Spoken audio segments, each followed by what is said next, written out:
Fallout 4 is full of secret locations, hidden items and references, and things that are just hidden in plain sight. And in this guide, I am going to go through 6 of these secrets.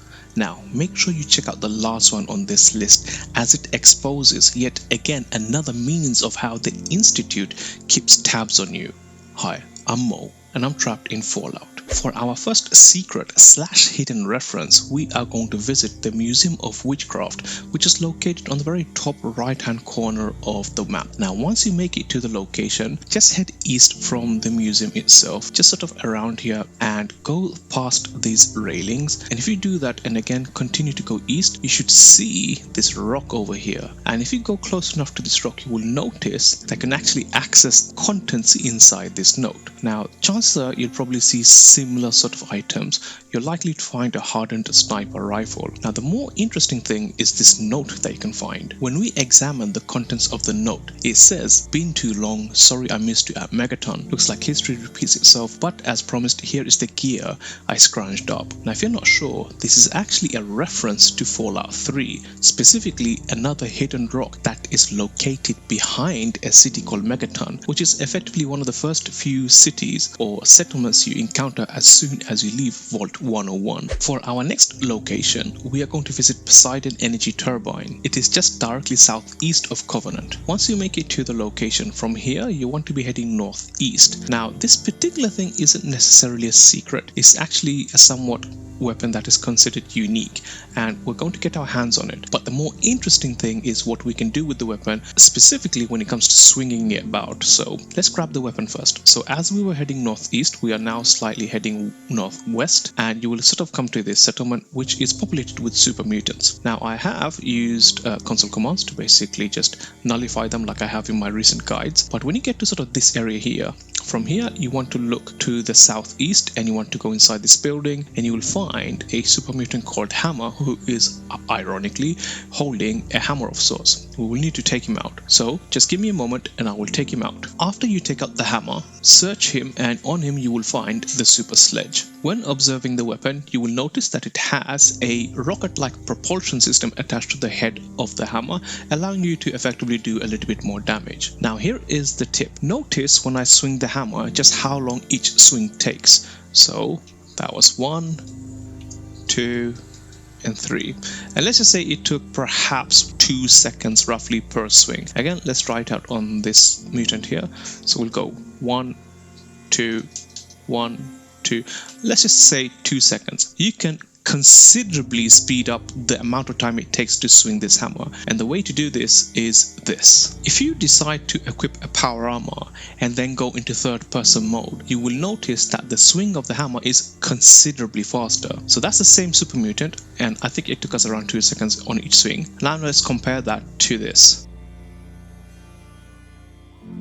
You can see that probably about a second, perhaps a little bit less than that. But if we now again swing the hammer, it is just considerably faster. So if you do happen to go with a melee type build and you do happen to use a super sledge, then you would be better off using it whilst wearing power armor, whilst in third person mode. For our next set of items, we are going to visit the USAF satellite station Olivia. It is far directly east of Sanctuary. And again, once you make it to this station, notice there are some raiders and some dogs around as well. What you really want to do is just go inside. Again, there's another raider here, but from here, just go inside. Once inside, all you want to do is sort of make your way to the very bottom or the very end of this area. So as you sort of approach this, there will be a trigger trap over here. From here, just head east and let's just make a quick run for it. It's a very linear path, to be honest. As you get to the end, you should see a locked door over here that I've already unlocked. And if you sort of go in this door and then look to your left, a slight bonus, the rad roaches in here have a high probability of being a legendary, so that's something to note. But when you get here, you will find 1, 2, 3, 4 items in here that don't spawn as often anywhere else in the game. The first thing you will find is this, a clean broom. Now again, probably won't have much value to you, but this is just an interesting thing in the fact that you will find a clean broom, you will find an untarnished metal bucket, you will find an unrusted tin can, and finally you will also find a late edition newspaper. These are just 4 items that in this particular location that appear to be basically in mint conditioned, and if you sort of look around the Commonwealth, you'll find it rather difficult to find any of these items in this state. So you could, if you really want to, just take these items and use them to, if you want, decorate your home. And if you made it this far into the guide, please do consider leaving a like and letting me know of any other secrets that you think that are really cool that you might have uncovered, and putting them in the comments of this video. As you probably guessed by now, I really like talking to all of you guys via the comments, so leave a comment letting me know of any secrets and we can always have a chat about it. Now, whilst we are on the topic of clean items, we'll find a bunch of more clean items at the Custom House Tower.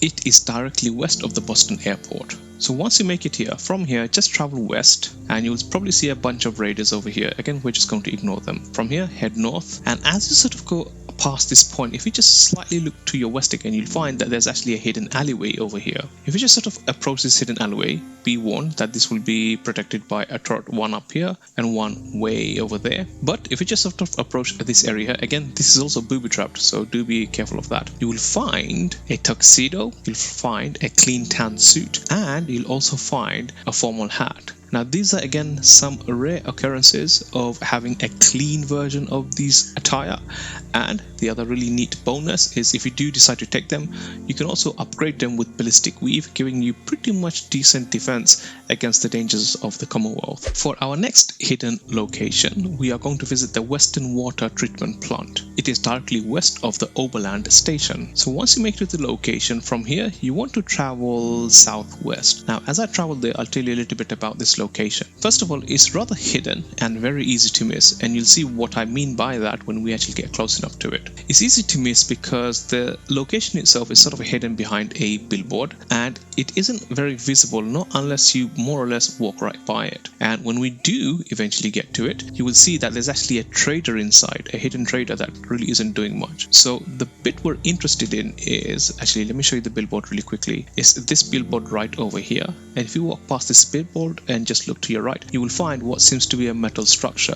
Now again, from here it doesn't really look like much. There is a safe right down here, although you will have to steal from it. But if you just make your way around and then go in here, you will find that there's actually a trader sitting right over here, basically hidden away totally. The trader has a good view of everything, but anyone approaching would probably not see the trader. Interestingly, this trader is also a very random NPC. When you approach this specific area, the actual, say, body mesh used for this trader will probably be different to yours. I have found this trader to be slightly different depending on when I visited them. Now, the actual attire they have isn't exactly that great. They seem to have some random stuff, so not particularly any interesting loot, but the interesting element is of where they're located and just how hidden they are. Again, something that's more or less hidden in plain sight. Chances are you probably won't see them, not unless you actually make an effort to go into this metal structure and then look around yourself. Now, whilst on the topic of things that are hidden in plain sight, for the last secret in this guide, we're going to make our way to Vault 81. Vault 81 is directly northwest of Diamond City. Now, once you make it to this location, from here you want to head sort of southwest. Now, as you do this, you will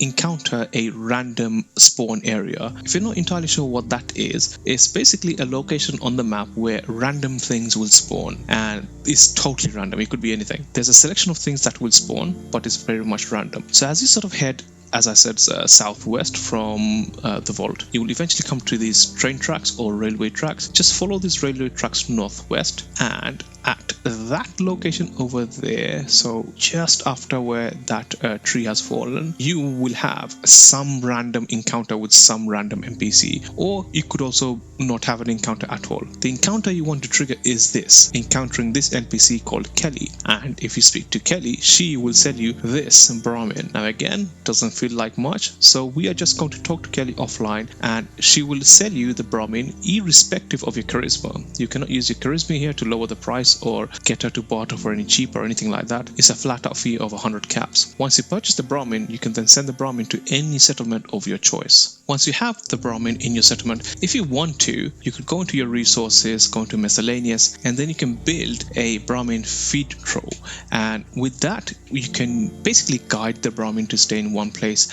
when they feel like actually eating anything. However, the hidden in plain sight moment, what I'm going to do instead is take out this Brahmin and then show you a little secret that you may may have missed. So I'll do that offline right now. So I've taken out the Brahmin and now I'm just going to put my weapon away. And now when I observe them and try and see what they have on their body, you will notice that they have a synth component. This Brahmin is actually a synth, and this is again another, let's just call it a secret, that where you don't really know who is and who isn't a synth within the Commonwealth. This is just another means of perhaps the Institute trying to maybe keep tabs on you, or just keep tabs in general, or perhaps there are some other means for this. Feel free to use the comment section of this video to discuss why Brahmins are being distributed, or rather synth Brahmins are being distributed in the Commonwealth. In this guide I showed you 6 more secrets that you might have missed in Fallout 4. That said, Fallout 4 also has a number of hidden and secret references to the outside world, such as the Alien movie franchise, Blade Runner, and much more. If you want to learn more about these cool hidden references, then click on the video you see on the screen right now, and I will show you some references that Fallout 4 makes to the outside world, including other Fallout games. Click on the video you see on the screen now to find out more.